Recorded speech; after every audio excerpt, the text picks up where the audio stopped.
Hello, everybody, and welcome to Fly Tying Monday on Friday.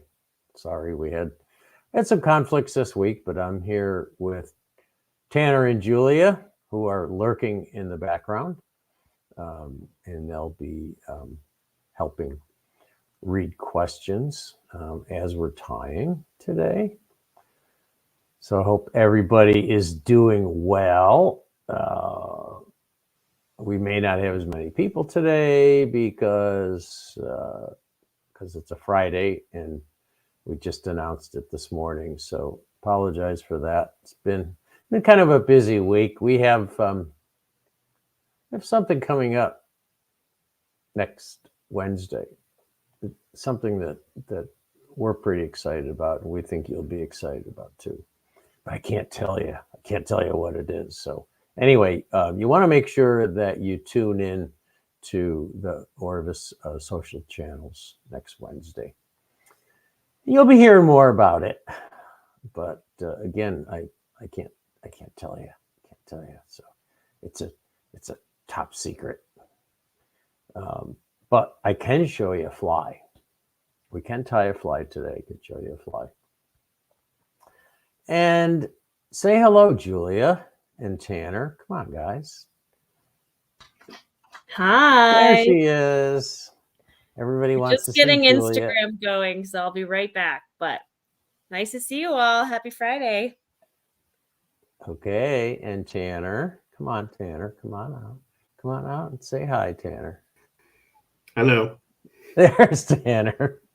Without a funny hat today. No funny hat today. No holiday. No holiday. We'll expect a Valentine's Day costume or St. Patrick's Day costume.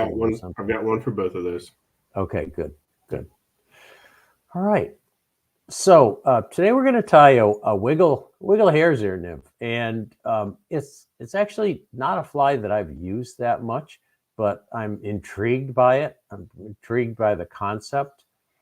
And it's an articulated fly so that it wiggles in the current, and when you give it a little twitch or something. And we've all been playing with articulated streamers and articulated saltwater flies, and in some cases articulated poppers. But this is kind of a new one for me. I've actually used articulated nymphs before, made with just breaking off a hook, tying on a hook, and then breaking the point off and tying it to another hook with a piece of monofilament. And I can't tell you that it works any better or worse than a standard hook. But here's what I think happens. When a fish is, especially when a fish is in fast water, and the nymphs are drifting past the fish in the current, the nymphs will sometimes wiggle and undulate. So, some of them swim. Most of them don't swim, but they kind of wiggle like this and move their bodies. Some of them actually swim, but most of them do that. But they also alternate that with a real stiff posture. And so they wiggle and then they stop, and then they wiggle and they stop. So in a really fast current, and you're fishing just a straight nymph, not wiggle nymph, I don't think it matters that much. But I think that maybe in a slower pool where fish get a longer look at the fly and there isn't so much current, I think that a wiggle nymph might have some utility. But I don't know. If any of you have experience with wiggle nymphs, let me know. But I urge you to try them, just because it's a different way of tying a nymph, and there's some techniques in here that might make it interesting for you. And don't worry about slavishly following the pattern that you see listed there. And I don't think we posted it yet. Well, we posted it on the announcement, but we'll post it on the comments in a minute. But you don't have to follow this pattern slavishly. Just experiment on your own with some wiggle nymphs. And I think it's going to work. It's going to work better for bigger flies, imitating a an Isonychia swimming nymph or a hex nymph. You can tie them down to effectively a size 14 or so, but when you get much smaller than that, the segments that you're going to tie in are so small that I think it would be difficult, and I don't think it would make much sense. So bigger stonefly nymphs, bigger mayfly nymphs, I think is worth trying this technique to see how they look. Just play around with it and try them out and see how they work. And let us know. Let me know in the podcast mailbox or something if you've tied a wiggle nymph. The podcast mailbox is podcast@orvis.com. So anyways, let's start. Let's start tying this sucker. Let's see, where should I start? I'll start with the materials. So you can use these articulated shanks. These are the micro shanks, similar to the streamer fly shanks, but they're much smaller. And you can start this with a tail shank. Tail shank is just a shank with an eye on one end and just a piece of wire on the other end. You'll see it better when I put it in my vise here. But you could also use just a regular small shank and leave it. Just cut the hook off after you finish tying it, or you could just use a small hook and cut off the point, cut off the bend when you're done. So you could do this a number of ways, but I'm going to take this little tail shank and put it in my vise. Here's what a finished one will hopefully look like. So you just take this tail shank, and you can see it has that little pin there, which you're going to cut off in the end when you're done. And you start your thread. I'm using 12-0 brown on this fly because most of the fly is kind of brownish. So start my thread. And then I'm going to make this tail out of wood duck. You could use any speckled feather, I think, for the tail. But I like wood duck fibers for tails. And here's a feather that I've been tying out of. So I'm just going to take 6 or so fibers, 4, 5, 6. Not too many. But wood duck has a beautiful speckling. You could use coq de leon if you wanted, speckled hen feathers. Could use lots of different things.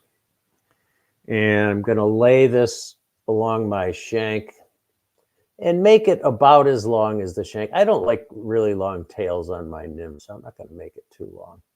I'm just going to lay it on top there, catch it with my thread, pinch it a little bit there, and just wind back all the way to the back. And there's my tails. And then I'll cut this piece off here. And I'm going to put a rib on this. Again, you can use anything you want. I kind of like a ginger colored rib on my on some of my nymphs. This is a ginger ultra wire. It's not flashy. It's kind of matte, kind of a matte finish. And this is size small, so it's a tan. You can see the color better there. A tan ultra wire. And I'll just tie this in along the shank. Just catch it there. And do some good tight turns. Then I'm going to take a little dubbing. I'm going to use a light hare's ear from this pre-made fur assortment. And take some of this light Take a bunch of this out. Put that away, get it out of the way. Oh, I have to show you guys my new sticker that I got at the show. This is, they made these for Tim Flagler, but I know some of you who watched Tim Flagler's videos will appreciate this special sticker.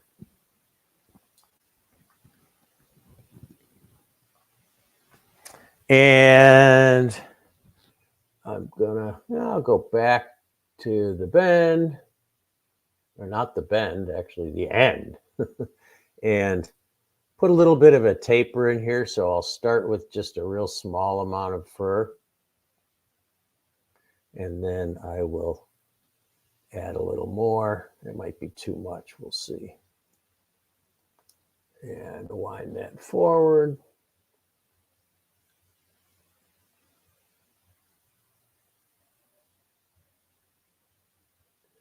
And you want to kind of go right up to the eye and kind of make it fat in front of the eye. It's going to kind of hide that connection that you put in there.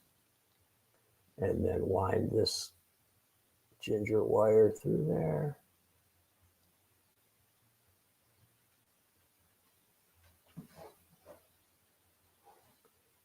Tie it off.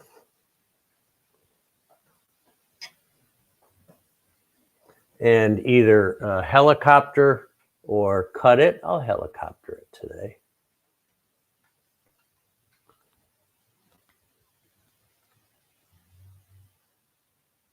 And you can let it get into the eye a little bit because there's some added play in this eye.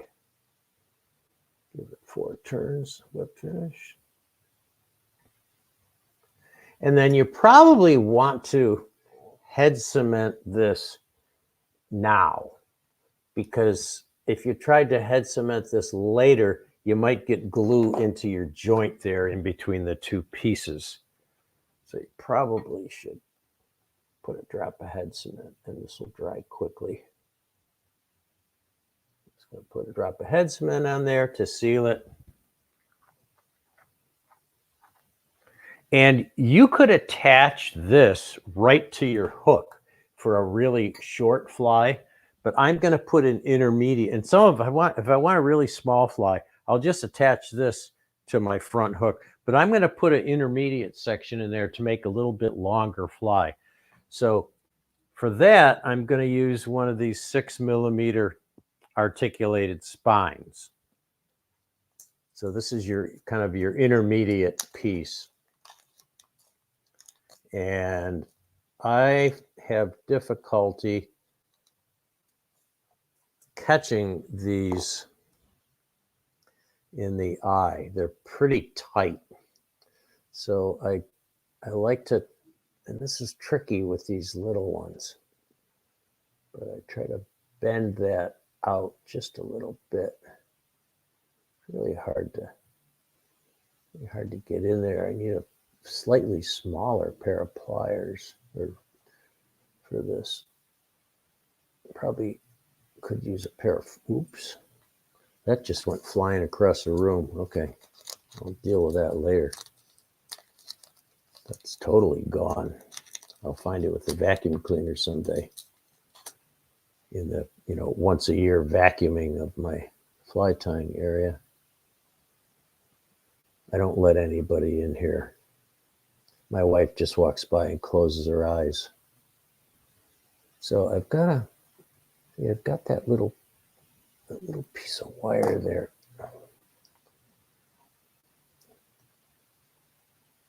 I do need to find a better tool to open this up with. I'm really struggling here. Probably 2 pairs of pliers would help if I had a second pair.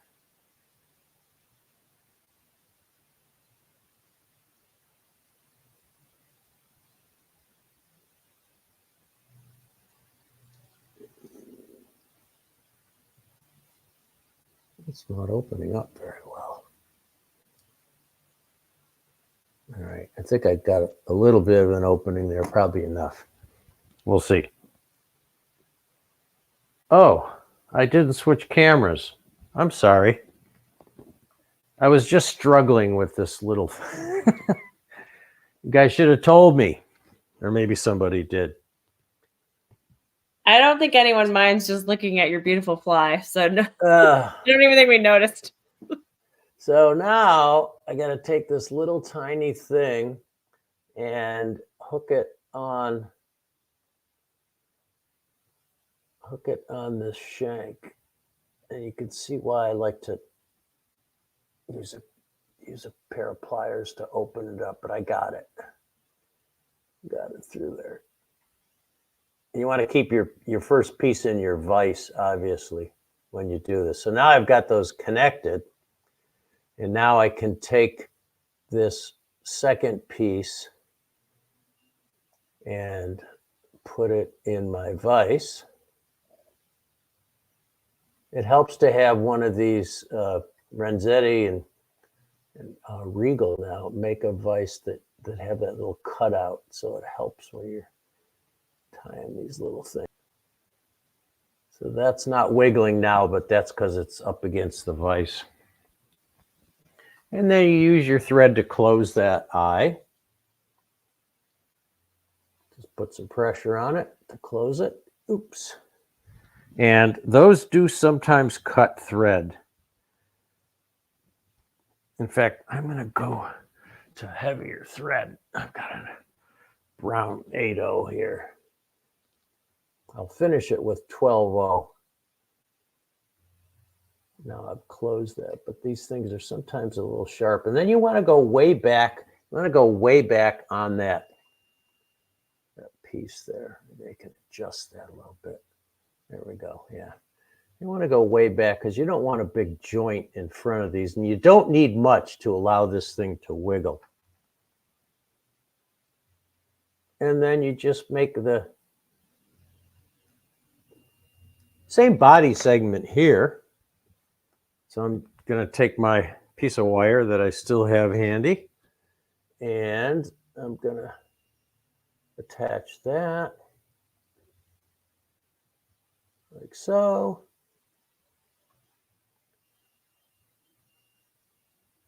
And then put some more fur on there.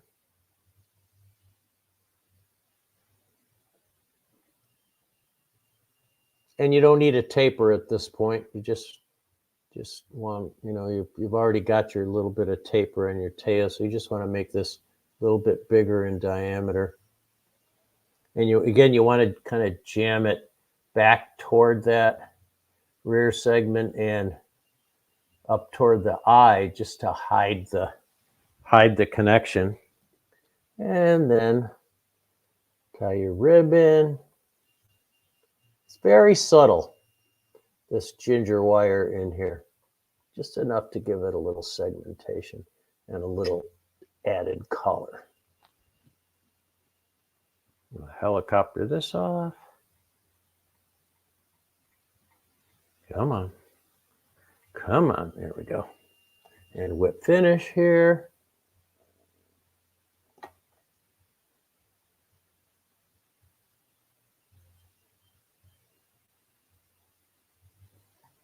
If you got any big long hairs, just pluck them out. And put a drop of head cement on there.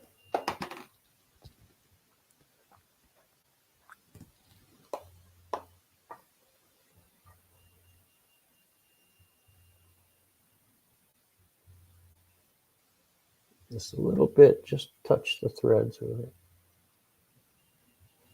Okay. Now you're going to take that piece off and lay it aside. So you've got your abdomen done. So we're going to put that down.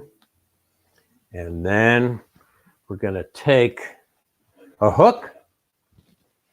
And I'm using a size 16 wide gap.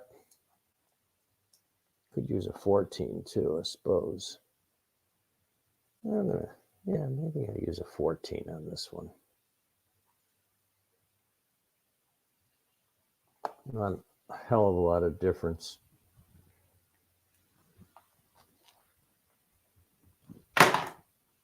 And I'm going to grab a bead that I think is appropriate. You know, everybody worries about the size bead. I don't even know what size bead I'm using. If you have an assortment of bead sizes, you just put a bead on there that looks appropriate. That's not too big and not too small. And so people are going to ask me what size bead I'm putting on here, and I have no idea. But that looks about right to me. That looks about where I want it. So I'm going to use this bead.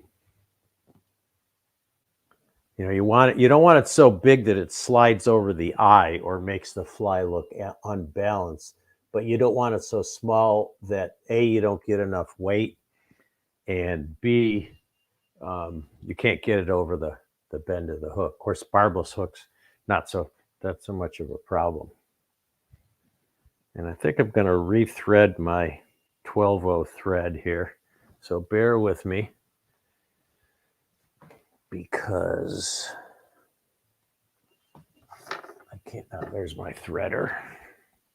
I'm going to rethread this because I like this bobbin better. So I'm just rethreading this off camera. I don't think anyone needs to see me thread a bobbin. Not very exciting. And I'm struggling with threading the bobbin.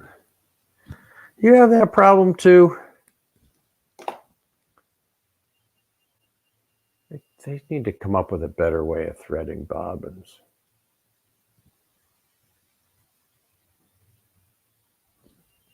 Okay, so I have my thread. And I'm going to start in front of the bead because I don't want that bead right up against the eye. And I'm going to come back a little bit because I need room to put my legs and wing case there.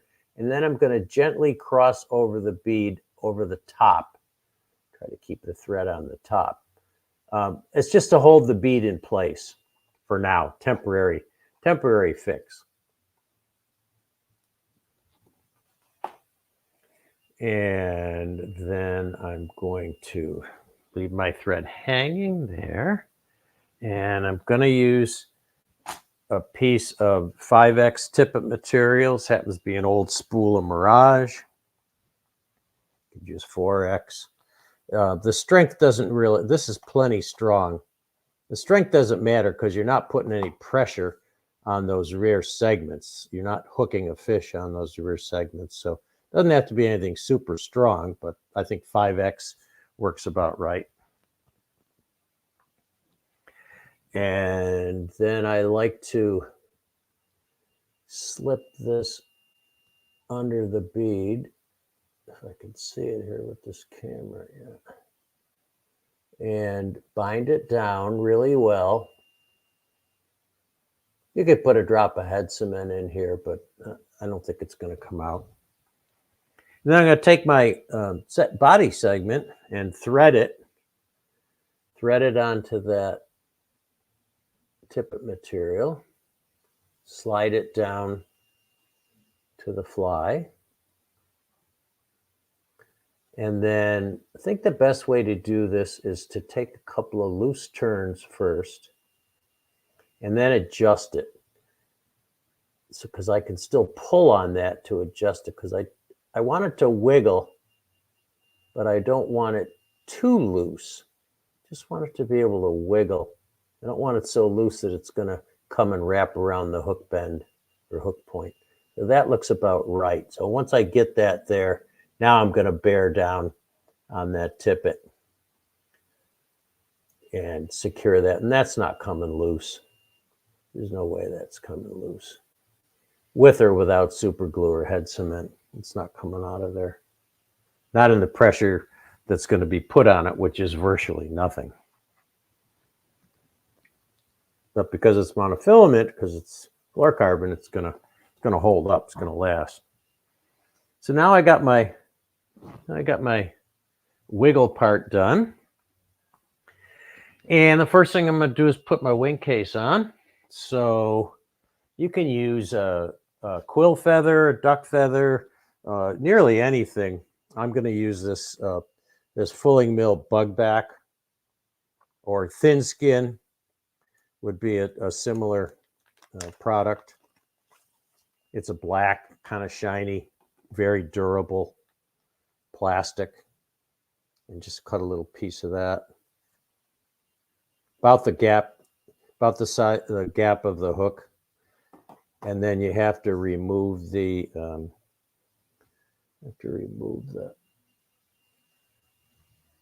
paper backing from this. Peel that off, and when you tie it in, it helps to give it a little cut, little taper. It just helps you cut it in, tie it in, and then we'll tie this in. Tom, Bill's asking if electrical tape would work. Yeah, probably would. Probably would. I don't see why not. This is probably not much different than electrical tape. Any other questions? There is a question not directly related to your fly, but someone's asking how much of your fly line can you cut into before it starts messing up? Like if you're casting too much, trying to get as much as you can out. And they're asking, yeah, I'm not entirely sure what they're asking, honestly, but I think maybe asking how much of the tip can you cut off before it starts to affect the casting qualities? Yeah. Or like how much of their line can you let out before it starts impacting it? How much line can you let out? Well, can you cut in your fly line? Can you cut into? Oh, can you cut into? I think you could safely cut into 6 inches of your fly line and not hurt it too much. Okay, great. Yeah, I think that's what he was asking. Yep. Okay, so don't need a rib here, but I'm going to put some more hare's ear fur on there. Kind of a liberal amount. You want this to be a little bit thicker up there by the thorax, and then just fill that space in between the wing case and the bead.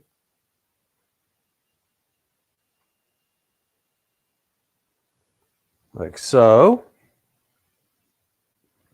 And then you're going to come across the bead in front of the bead again and put your legs on.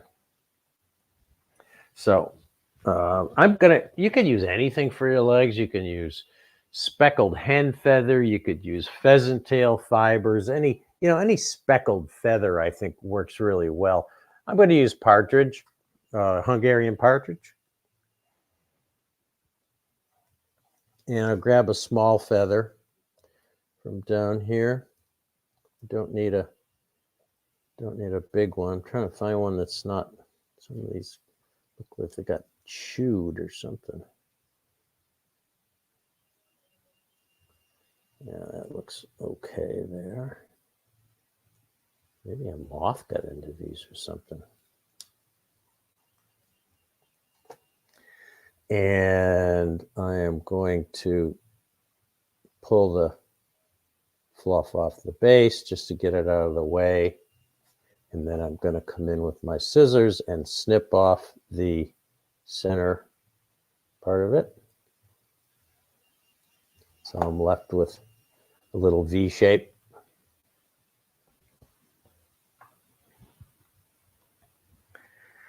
And then I just lay this on top of here. And the leg should be, about a shank, the length of the front part of it. And just kind of hold it there and pinch wrap it in there.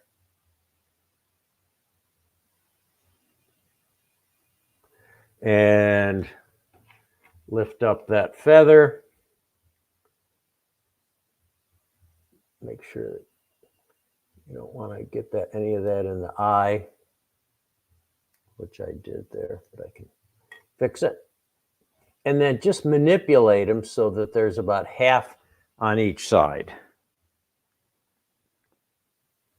There's your legs.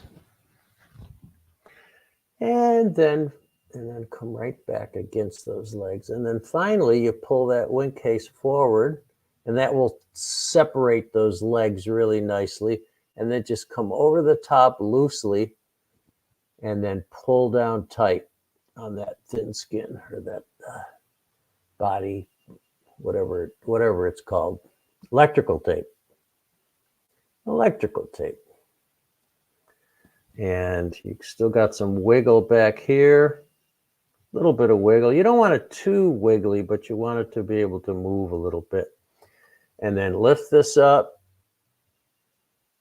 and leave a little bit of a tag end that you can bind down. Sometimes you can fold this back a little bit and then wind over it. With a smaller fly like this, it's a little bit more difficult.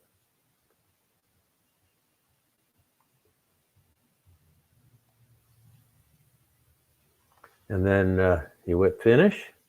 Make sure your legs are straight. Pull out some of that hair and whip finish.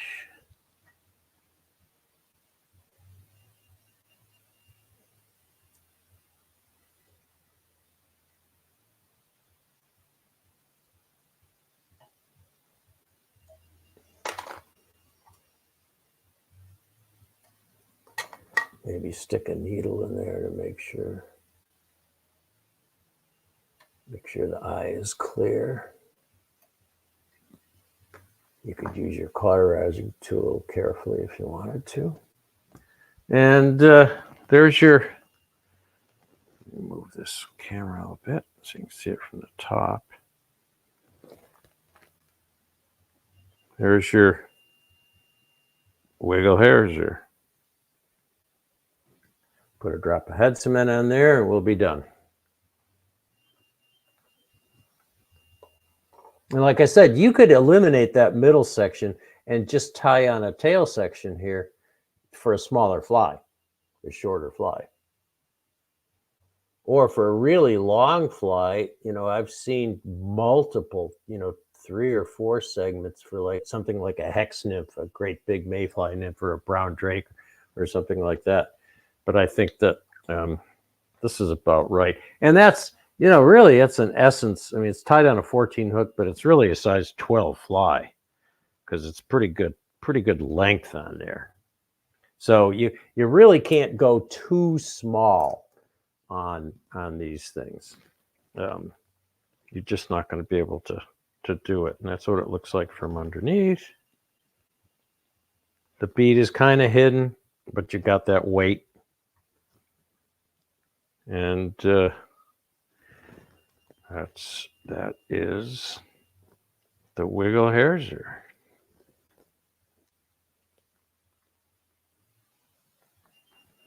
Let's see the wood duck tails there. Oh, one final thing. I almost forgot.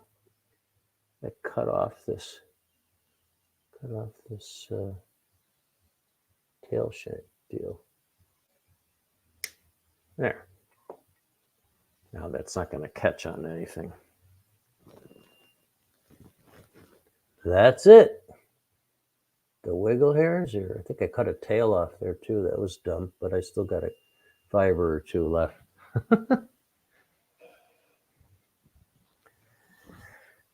Anyway,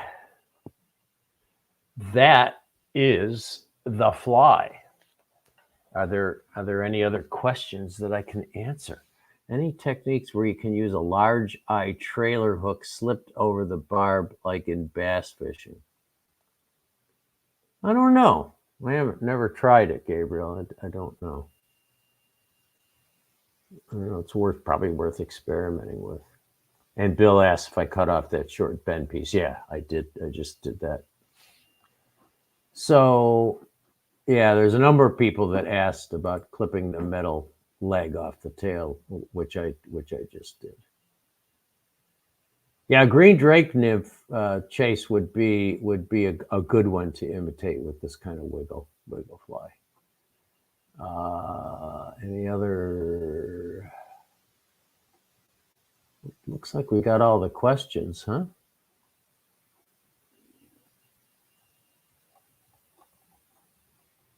Anything else I missed, guys?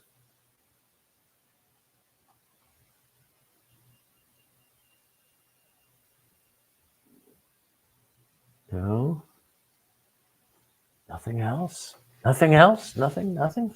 Any final questions before we let you go? No, doesn't look like it. Well, thank you everyone for tuning in today on a Friday afternoon. I hope you all have a great weekend and you play around with some flies, maybe some wiggle nymphs, maybe something else, or maybe the weather's nice enough you can get out where you are and do a little fishing, or otherwise enjoy the outdoors. Hope you find something interesting to do. And again, thank you all. If this is your first live fly tying session with us, welcome. We try to do this once a week. I'm going to be out of the country starting next week for a couple weeks, so we probably won't have another tying session till late February or early March, because I'm hosting a couple trips in Chile, a couple lodges in Chile, Magic Waters and Cinco Rios, which I'm very much looking forward to. And I'm going to try some of these wiggle nymphs down there and see how well they work, because again, I haven't used them a lot. So anyway, thank you for tuning in. Don't forget, next Wednesday, something very special coming that we can't tell you about, but you'll find out next Wednesday. Anyway, thank you all, and we'll see you soon.